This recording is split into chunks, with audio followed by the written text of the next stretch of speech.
Welcome to NHA Today, the podcast of the National Health Association, one of the oldest and most respected health science organizations in the world.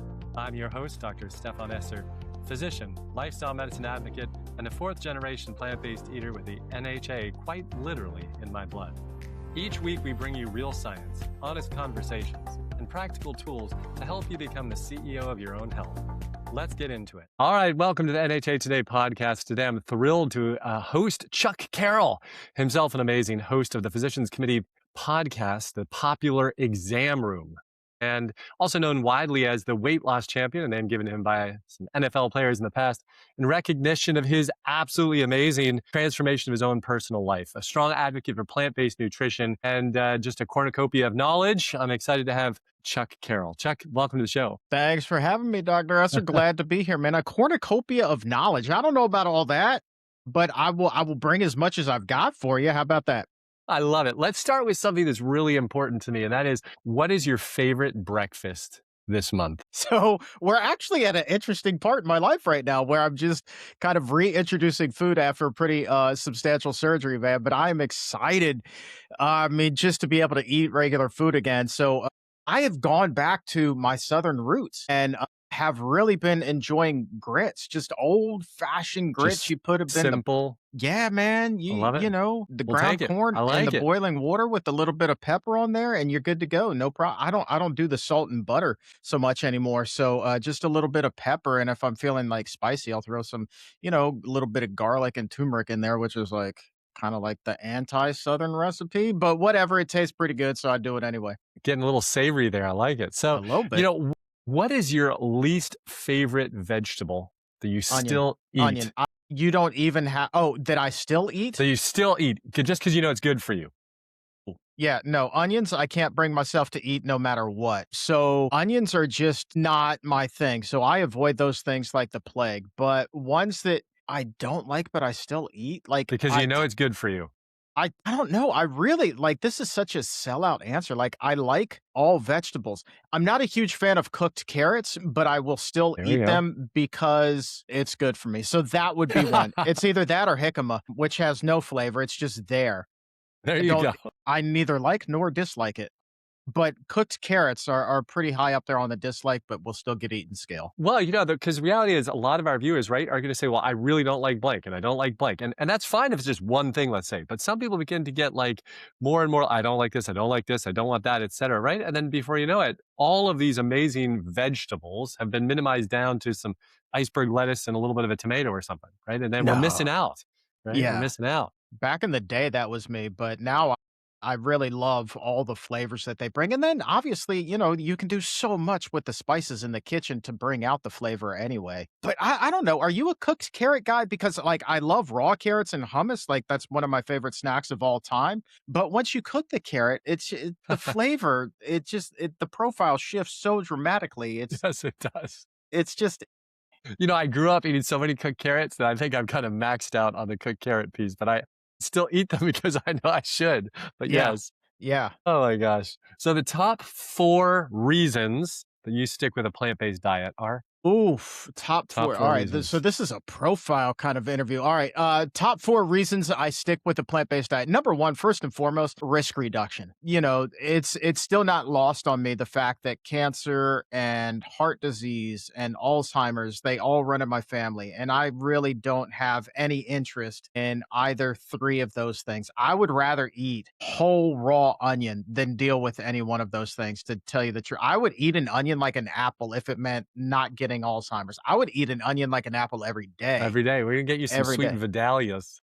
Just get something, man. Something to take that onion edge off. Okay, so risk reduction, number 1. Number 2. Yeah. Number 2 is just the way that I feel. Just like having been at the other opposite of the extreme, like at 420 pounds, just a fast food diet, and just always feeling labored to breathe and move and just do everything. Like life was just so much, pardon the pun, heavier at that point. And so now I have the opportunity to breathe easy, move so much more easily. And like that, I believe, stems from my diet first and foremost. And so that is a huge reason why I eat this way. And then number 3, Like there is a compassionate side of me. I always say that like people go vegan either for the environment or for the animals or for their health. I came in on the health end of things, but I'm a little bit of a softie when it comes to animals as well. So to know how the animal agriculture industry works is really eye-opening. And so I don't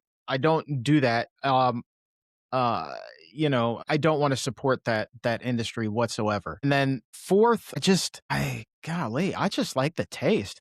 Cooked carrots and onions aside, I mean, I love the taste and the way that, you can be so ultra creative in the kitchen and replicate flavor profiles from the past just using healthier ingredients to me is so much fun. You So know, just that to kind of play resonated for a around. minute there because you just were saying kind of like the variety, and that's why I use that term cornucopia for you, right? But the reality is when you adopt a plant-based program, it's almost like it's so many new options that you never had in the past. It's no longer just bread dressing with a dead animal, right? I mean, it's like, and a little garnish of veggies. No, it's Yeah, amazing, the variety. So risk reduction, how he feels, animal rights and protect animals, and the taste of the food. I think absolutely. I think these are some good ones. I like it. Thank you. So, you yourself have been through an incredible journey. I wanted you to reach through the camera today for a couple people that might be listening. So, someone is struggling with weight loss and they're stuck. Give them three tangible tips for moving forward again, right? To get unstuck.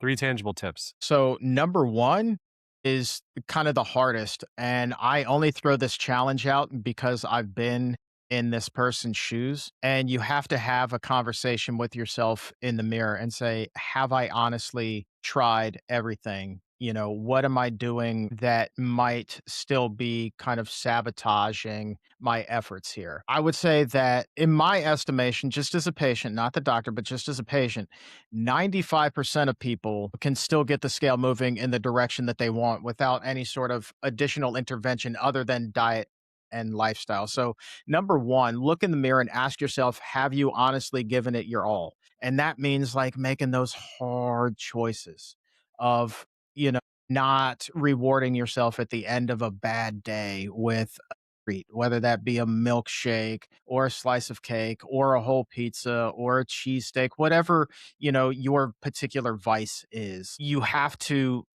realize that we are wired to be very good with ourselves at making excuses as to why we deserve something. And so you can have cake one day, cookies the next, pizza the next, a burger the next, and say, well, on that fifth day, well, I haven't had cake in almost a week. Certainly I deserve a slice. Well, you're right. It's been 5 days since you had the cake, but what about the cookies, the pizza, the hamburger, all those other things? So every day it's something. So when I say, like, have you really tried everything? Have you given it your all?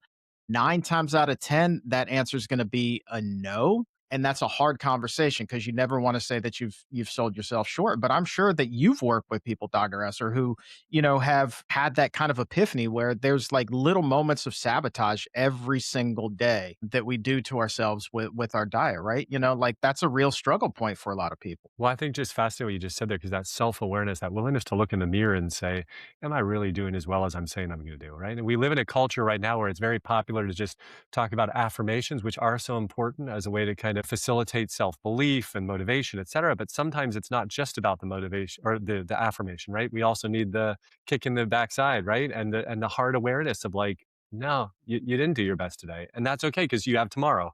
Yeah. You have the next moment where you can Yeah. make that healthier decision. So self-awareness, what's number 2 to help them get unstuck? Build exercise into your workday, whenever and wherever possible. This was huge for me during my initial weight loss in 2009. Was it didn't matter if it was raining, it didn't matter if it was snowing, it didn't matter if it was blazing hot or freezing cold. I was out there walking and like it was a lot of fun too because at first like I could barely walk across the street, but that's how I started. And then I would walk around 1 block and then 2 and then 3. And before you know it, I was walking a mile. And then that built up. It continued to build up. So every day at my lunch break, I was walking 5 miles. And now I couldn't get that in with the 1 hour time frame that they had given me. So I asked my boss, could I still take extra time during my lunch and then just stay after and make up that time. And like they were so supportive of that. They were absolutely. So instead of leaving at 6, I would leave at 6:30.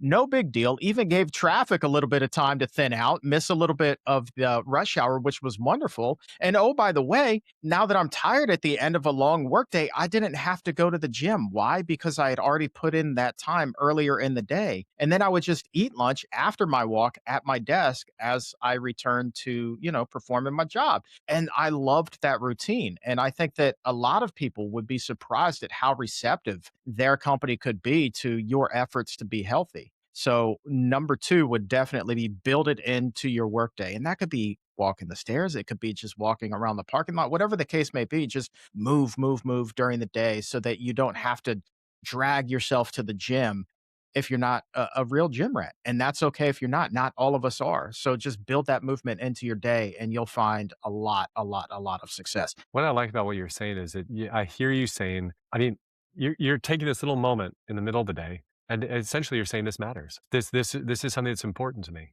Yeah. Instead of just saying I'm going to park it at the very end of the day, and half the time I'll miss it because I'm too tired and traffic Right. was too long or whatever. You're literally saying like, and that's what it's speaking in my brain is saying that my health matters enough, my movement matters enough that I'm going to build my day almost around it. It's even a Yes. good, so beautiful. All right, number 3, what's the third thing, our final one here, to help somebody get unstuck? Never give up on yourself. The plateau can be one of the most frustrating points of the entire weight loss process. And you never know when that scale is going to start to move again. And you're petrified that it's going to start going up as opposed to coming back down. But never, ever, ever give up on yourself. You have to remember that you didn't put this weight on overnight and it's not going to come off overnight. And it can be frustrating, so frustrating to just hang in there and wait and wait and wait, but never give up and just trust that you're making all the right steps. And oh, by the way, never also forget that even if the scale isn't moving, that doesn't mean that you're not becoming healthier. You absolutely are every single day with your healthier food choices and moving during the day. Your body is thanking you on the inside, even if the scale is being stubborn. There's only upside to eating healthfully and moving your body. And so if you do those two things, eventually 99% of the time, everything else is going to take care of itself. So just hang in there. And then if need be, you can make some adjustments, whether that be calorically, maybe adding, a little bit of extra length to your walk, but you'll figure it out to get the scale moving in another direction. But never, ever, ever give up on yourself and never make the mistake that you're not getting healthier just because the scale isn't moving the way that you want there. So just hang in there for the time being. Love it. Now you've got a website on weight loss. What's that called? Well, right now, I'm really big on my newsletter, which is tracking the progress in my return to health after a pretty Tell arduous us what 3 the years. tell us ChuckCarroll.com. Yeah, so just chuckcarroll.com. go to chuckcarroll.com, and every week I Beautiful. send updates on my progress, some tips that I've learned along the way. Like I really gear this toward people who are kind of in that frustrating position we were just talking about, where, well, maybe, they've got a condition that's really super hard for doctors to diagnose. And they're just searching for a community because it's so isolating when you feel so rotten. And then that's only compounded when you go to the doctor and they can't figure out what's going on with you. And so it's like, I want to build this community because, like, for the first 2 years, I was feeling so isolated and so hopeless that I don't want other people who are going through the same thing to feel that way, no matter what condition they're suffering from. Being sick stinks. And so, what I'm trying to do is just build a little bit of camaraderie for people who are in the struggle and give them some tips to keep going, some healthy eating, some interviews with experts. We got to get you on the show. We'll do a reciprocal, we'll do a host swap, as they say. So, you can come on the exam room and we'll talk about you taking the NHA podcast to the next level. So, yeah, just go to chuckcarroll.com, sign up, and it's just a great way to build a little support for yourself if you're in the struggle We need at the more of moment. that, right? I Yeah, think man. isolation is a disease that's affecting so many people right now, right? Along with the It's crazy. It's leads to that crazy. depression and anxiety and so much, right? Which then loops back, doesn't it, onto this fast food culture, right? These food-like substances of abuse. And I wanted to ask you about that because in some of your writings that early on that you talked about with weight, et cetera, right? You really struggled with a lot of the fast food industry and the culture as far as the addictions there. Tell us more about why you think the fast food culture is so dangerous for us. Because, the sugar, fat, and salt are the three most edible, I guess, substances known to man. I mean, I will argue that if you put all three of those things into a dish, that dish is on par with, crack cocaine. It is ridiculously addictive. And it's funny, like they know that. And so when they put these recipes together, when they craft them in their test kitchens, they are very aware of that. They're very aware of like the crunch profile of things, how creamy something is, how savory something is, how much salt is in something. Like they spend months and months, in some cases, years perfecting recipes before they're ever rolled out because they want people to crave these things. And I did. I mean, I was dropping, and this is golly, here we're talking 2009. So we're talking 16 years since I've been through a fast food drive through. And I will tell you that to this day, I'm convinced that if I were to still pull into the Taco Bell in Tyson's, Virginia, Tyson's Corner, right by the mall, Virginia, and they saw my car, they would still know my order by heart. And it was a $20 order back in 2009. So with inflation, you got to figure what? That's a good 30 some odd dollars a Right, day right. that I was dropping there.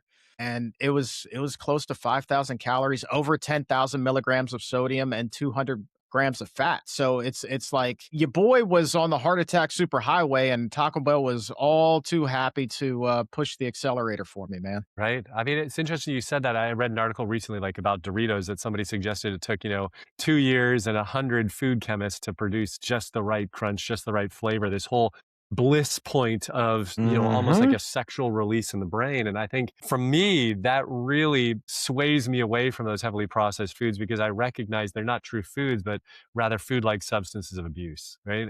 And I don't want to be in a relationship where I'm being abused. I want to be in a relationship where I feel loved, respected, appreciated, valued, et cetera, instead of just harmed and injured repetitively. Powerful. I want another example that I want you to share with people, right? Let's say you have a long day of travel coming up because you do travel. In fact, you're going to be traveling to the NHA annual conference in June, right? This year, Yeah. and sharing your Yeah. passion with the folks. How do you prepare food, hydration for a long trip? Like, what do you do? That's a good segue right there. Yeah, that's a podcast host. Yeah, speaking of lengthy travel, you're doing some travel. I was like, God, man, good for you. Yeah, all right. Anyway, so what do I do? So number one, we're talking about going to the NHA conference, which I love. I love going to it every year. Why? Because I know that the food is going to be exactly what the doctor ordered, right? We're talking SOS free. We're talking about flavorful. We're talking about healthy. We're talking about just having a good time. I don't really have to worry about once I get to the conference. Now, going there, those long days in the airport, you and I both know it's finding something healthy to eat in an airport is not the easiest task in the world. Even a lot of the salads are going to be prepackaged. They're going to have cheese and like, maybe some tortilla strips on them, like fried tortillas, like things that I'm just not really interested in, egg, ham. Like, I don't want that stuff. So I a lot of times will pack my snacks with me. I'm a big fan of preparing for travel. And you can take raw carrots through TSA, no problem, right? They're not cooked, so they're still going to taste good. So I don't have to worry about that. So we can crunch on that. Just a little bit of nuts or seeds, just a handful. I don't want to go overboard. Like if you can find like just plain peanuts, which I love, but I'm scared to like because I love them too much. The bags in the airport, they're big and they're like, $10 for a bag of peanuts. I don't want to pay that anyway. So if I'm going to do a nut, like it's either peanuts or almonds, and I'll take them with me, just about a handful, just for health reasons. Obviously, water. Sometimes, like if I'm really in a pinch, it'll be a Lara bar or an apple that I've taken with me, just easy grab and goes. But then the biggest thing is if I'm kind of on my own and the conference isn't serving food, then I'm going to be, making sure that I book a hotel, obviously, that has a refrigerator and then is within a close distance of a decent grocery store, whether that be a Whole Foods, a Trader Joe's. Closer to home for me, there's a chain called Mom's Organic Market, which is really good. So, those are the options, and you just do the best that you can and you build it into your routine, right? But the critical thing is, if nothing else, make sure that you always have snacks in your bag so that when you get, just straight famished and you're ravenously hungry, you always have something to reach for as opposed to breaking down and going and getting something from some restaurant that's going to charge you an arm and a leg for food that's not going to serve your body any sort of meaningful purpose.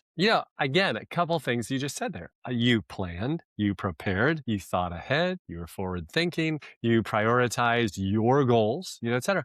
Because it's all such basic stuff, isn't it? But it's only basic if you think about it. It's kind of like, did you pack your underwear and your socks? Well, of course I did because I thought about it. You know what I mean? Versus ending up like at your destination, you don't even have your socks that you needed. Like, hello, Yeah. right? Yeah. So Yeah. it's sometimes I feel like when it comes to food and beverages, et cetera, we don't even give it that same level of value for many people, right? And then they're in the midst of the fire and they're like, what am I going to eat? And it's like, well, like, hello, what are you going to wear? I mean, Yeah. same idea. So I Yeah. love hearing that because I think for our viewers to remember that in the same way that you're preparing your clothing and your apparel and whatever else you're taking on this trip, well, are you thinking about the food that is healthy for your body and necessary for keeping you nourished and vital and make a little plan? And it Yeah. wasn't complex what you said, but it was thought No, out, which is fantastic. I love it. Boom, boom. I know, So, man. you People know, wait for this big, profound answer or tip, and it's just like, nah, I just throw some stuff in my backpack and call it good. I love it. Well, and I would, my experience having been in this movement now for 40 plus years, right, is the idea that the people that are most successful live a relatively simple approach to this instead of overcomplicating it and making this big thing that just takes too much time and effort, especially for travel like that. Hey, so some people say that going plant-based really destroys their social lives. What happened with you when you kind of made big changes? Was that your experience or, what did you do? I mean, I have a bigger circle of friends now than I ever did. And part of that has to do with, the building the community through the podcast and meeting so many incredible people. But it was never really a drain on my social life. And maybe the advantage was that, people saw my transformation and they just wanted to support me. I got kind of blessed in that regard, but I'm still very cognizant that even if somebody is changing for health reasons, a lot of times they don't have that support from their significant others. I can't tell you how many women I've talked to who say, my husband, gives me a hard time about this. And like to me that's heartbreaking, especially because it's your spouse, right? Like that's supposed to be your ride or die. That's the person that's supposed to love you and have your back no matter what. And they're tormenting you because you're eating fruits and vegetables and whole grains. Like that's so stupid. So I would think that, again, it kind of goes back to what I was saying also about, feeling isolated when you're sick, right? You don't realize it at the time, but there are millions of other people in this world who are going through the exact same journey that you are. And for people who are eating a plant-based diet but don't have that support and they feel isolated, there are millions of people eating a plant-based diet who also don't have support but are doing it for health reasons. And so there's so many online communities that you can connect through the Beautiful. NHA, PCRM, like there's so many places where you can go to get help. And oh, by the way, these same people who are giving you guff now, as your results become more and more and more apparent, they're going to go from ridiculing you to asking you some questions because those are the people who 9 times out of 10 are going to be coming out of a doctor's office getting some pretty grim news that may have thrown their life for a loop. And now here you have this solution. What? It's a simple thing. You're just moving your body and you're eating healthier. Oh my gosh, what a concept. I love it. Hey, we're going to get to like a very intense question here because there is a correct answer for this one. And the question is, what is the best fruit on earth? Pineapple, hands down. For me, pineapple. I love a Argue your point. I want to hear the point. Why? Why is It's pineapple? so juicy, and Okay, so when it's juicy, ripe, it just you bite down and it's just like this explosion of sweet in your mouth, and it's a sweet, hydration and it fills you up. It's got the fiber strands. And so, fiber, yeah, man, like it quenches your thirst, it fills you up, and it just tastes good. And I think yummy. at the end of the day, and write this down, God put pineapple on this earth for us to enjoy. And so who am I to go against God? I'm just going to enjoy the pineapple. All right. I'm going to accept that answer. I'll Thank you. take it. So speaking of important topics, when you come to the NHA annual conference in June, and hopefully all the viewers are going to be there as well, can you give us a sneak peek about what you're going to be sharing? Yeah, I'm actually going to be moderating some panels with all of you smarter types so I can pretend to have a higher IQ than I actually do. So that'll be fun. So we're going to do kind of like I do the Q&As a lot like I do my live exam room episodes on Wednesdays. And so it's going to be a lot of audience participation, a lot of trying to pull personality out of you guys that maybe they haven't seen that side of you before. And yeah, turning the tables, finding out what your favorite fruits and vegetables are. And then obviously, having fun while also, sharing a lot of meaningful, life changing, life saving information. Because I think that, like, if you sprinkle, here's my secret sauce, if you sprinkle fun into the conversations, it makes the part of the discussions that really matters. It makes those parts actually stick all the more, right? So yeah, we're going to have some fun, but we're going to tell you some stuff that can change your life too. So that's the plan. So I'm just going to shuck and jive with you guys and hope for the absolute best. Sounds like a fun time, and that's why everybody should be coming to the conference. Yeah. Relationship, food, education, community, fun, playfulness, all the essentials. Yeah, man. I really enjoyed spending some time with you today, Chuck. And I just want you to kind of leave our viewers with some thoughts, something that's kind of on your heart, maybe about that can inspire, encourage, and motivate them to close up shop today. Go for it. Yeah, I'm going to lean on the three words that I've used once, but they've kind of become my mantra here as I reclaim my own health, and that is never give up. I borrow that obviously from John Cena. I'm a big WWE fan, but I honestly believe that in my heart of hearts that what separates people who can have more often than not the outcome that they desire versus people who unfortunately, just fall down that dark hole never to be heard from again in terms of health. What separates those two a lot is just the resilience that the one person has to keep fighting no matter what. And to know that if one door doesn't open for you, there's going to be another one that does. And you have to keep knocking and knocking and knocking on those doors and searching for answers and just keep going. But as long as you've been given the gift of waking up in the morning, you have the opportunity to improve your health. And so, even if the day is awfully dark and gloomy and rainy and it's pouring, you still have to fight to find that sun. And every day you wake up, you have the opportunity to do that. So, never, ever, ever give up. Never doubt yourself, how resilient you can be.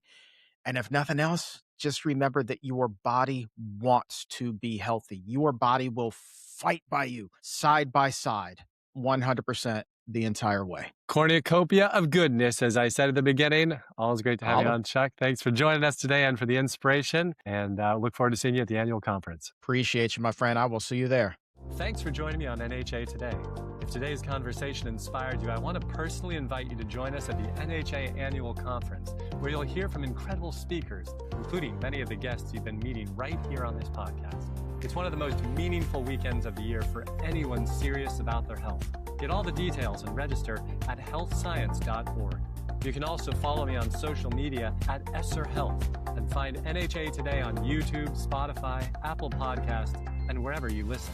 Until next time, be well, stay curious, and keep moving forward your most vital health.